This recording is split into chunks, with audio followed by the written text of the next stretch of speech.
Bonjour à tous, dans votre chaîne Self Coding. Alors aujourd'hui on va voir une nouvelle fonctionnalité de WinDev qui est la compilation dynamique. C'est quoi la compilation dynamique? La compilation dynamique permet de compiler dynamiquement un bout de code sous format de chaîne au moment de l'exécution de votre application. Le but étant d'avoir la possibilité de construire un code dont on ne peut pas créer dans une procédure simple vu la complexité du traitement. Le code va se construire selon les conditions et les options fournies par l'utilisateur, que ce soit la saisie dans un champ de saisie ou de cocher un radio-bouton ou bien de choisir une option dans une liste par exemple. Ce code va s'auto-construire lui-même lors de l'exécution. Et c'est ça vraiment le point fort de cette fonctionnalité. C'est que des fois la création d'un code ou d'une procédure comporte des complexités vu le nombre important de conditions ou des cas implémentés dans votre code. Pour la compilation dynamique, on va utiliser les différentes fonctions proposées par WinDev.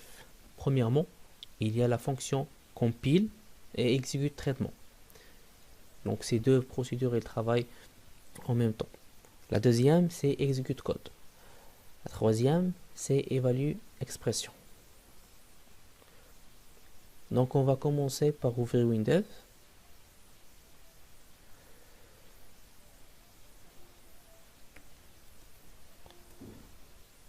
Alors pour bien comprendre comment ça marche, on va voir un petit exemple que j'ai créé. En fait ce sont deux exemples dans une seule application. C'est une application avec une fenêtre en deux plans. On va entrer dans l'application.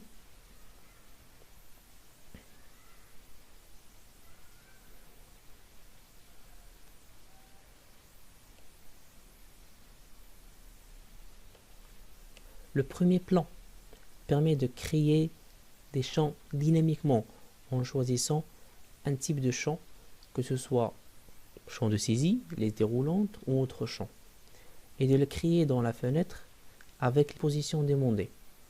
Et le deuxième plan contient un champ de saisie où on va saisir directement notre code à compiler.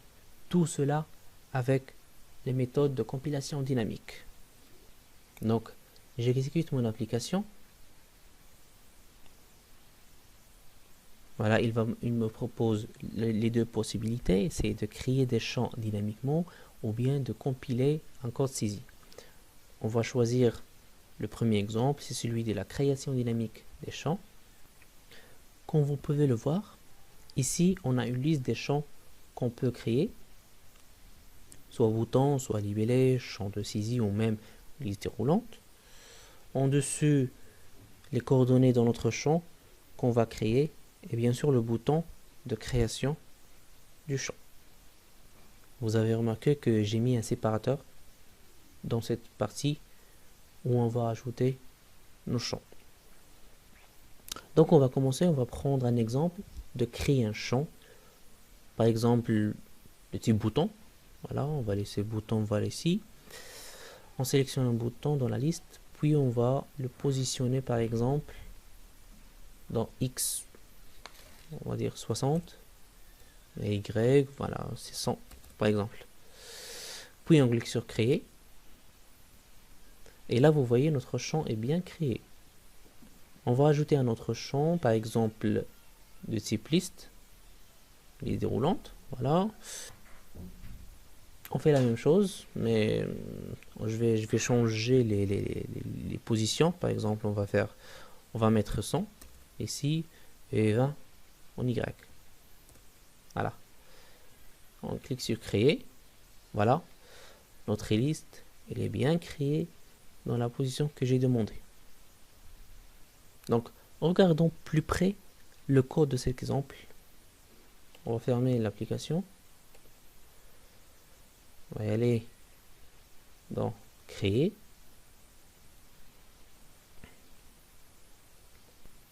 Vous voyez bien que j'ai déclaré ici le type et le nom du champ afin de l'insérer dans le code qui sera compilé. En dessus, on trouve notre code de création de champ. En dessous, on trouve notre code de création de champ avec les paramètres passés, que ce soit le type de champ, les positions et bien sûr le nom. Après, on exécute la fonction compile qui va compiler le code et nous retourner un résultat qui peut être vide dans ce cas-là. La compilation s'est bien passée. Il n'y aura pas de problème. Sinon, il retourne la chaîne R.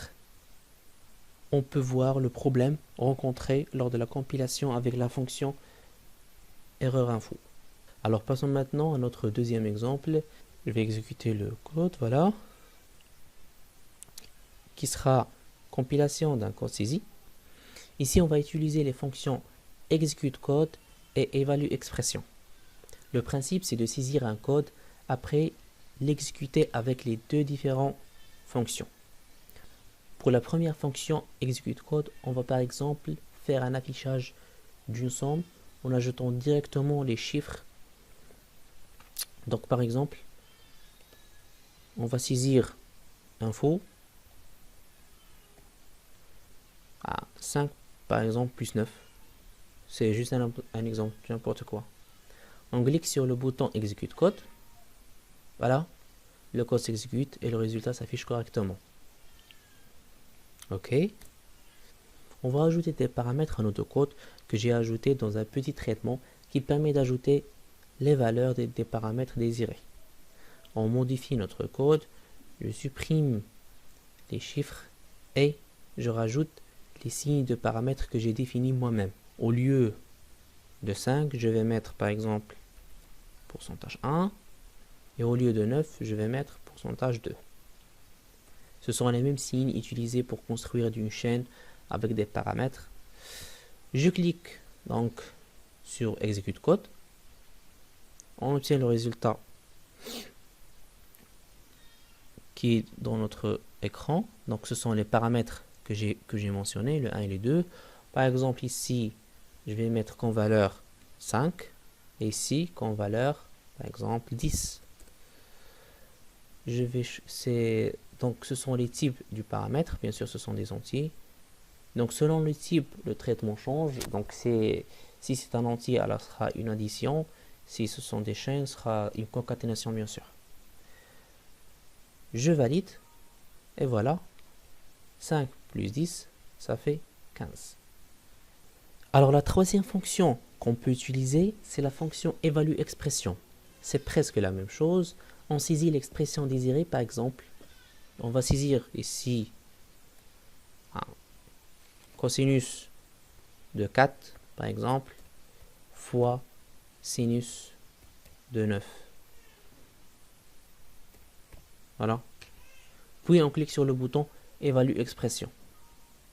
Voilà, le calcul est fait, j'ai fait confiance au calcul de WinDev.